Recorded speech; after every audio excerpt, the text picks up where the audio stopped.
this man hadn't acted that night, America as we know it might not exist. No stars, no stripes, no United States. This isn't the story of George Washington. It's the story of the man who saved him, a name history almost forgot. John Glover. The year is 1776. The American Revolution has just begun. Washington's army is outnumbered, exhausted, and on the verge of collapse. The British Empire, the most powerful military in the world, is closing in. Every battle feels like a disaster. Men are starving, supplies are gone. The dream of freedom is slipping away. But in the chaos, there's one man who refuses to give up. A fisherman, a sailor, and soon, a hero. John Glover from Marblehead, Massachusetts. John Glover wasn't born a soldier.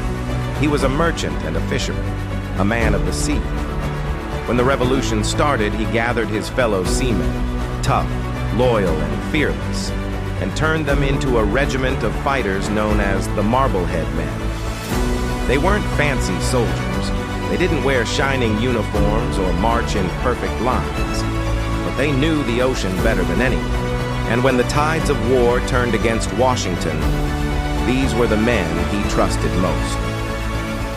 August 1776, the Battle of Long Island. Washington's army is trapped. The British have surrounded them. Behind them lies the East River. In front of them, an army ready to destroy the revolution forever. Washington knows one thing. If they don't escape tonight, it's over. And then, John Glover steps forward. He looks at Washington and says, "Sir, my men know the water. Let us take you across." That night, under a thick fog and pouring rain, Glover and his Marblehead sailors row thousands of men, horses, and cannons across the river, silently. No light, no sound, just the splash of oars against water and the distant thunder of war. By sunrise, every single soldier is safe. Not one man lost. Not one boat overturned. The British wake up to find their prey gone. That night, John Glover saved the American Revolution. Washington was in awe. He later called it a miracle, divine intervention.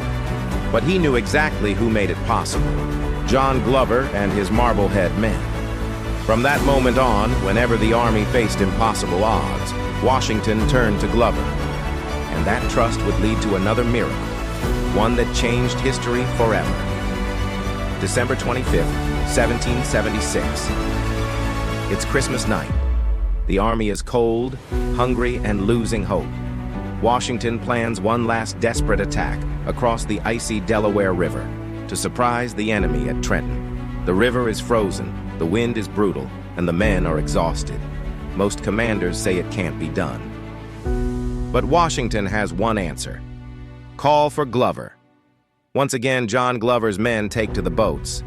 They fight the ice, the storm, and the darkness, hauling soldiers, cannons, and horses across all night long. By dawn, the army has crossed. Washington attacks and wins. That victory, the Battle of Trenton, reignites the revolution. It gives America hope again. And behind it all was John Glover. But history is strange. It celebrates the leaders, the generals, the politicians. And sometimes it forgets the ones who made those victories possible. John Glover went back home after the war. No statues, no fame. Just the quiet pride of knowing he helped a nation survive. Today, his name is barely mentioned in history books, but his legacy lives in every free breath Americans take. Because one stormy night in 1776, a fisherman from Marblehead refused to let the dream of liberty sink. History remembers kings and generals, but sometimes the real heroes live in the shadows. This was Funky Bro, where history meets storytelling with a twist. Subscribe for more untold stories from the past that changed the world.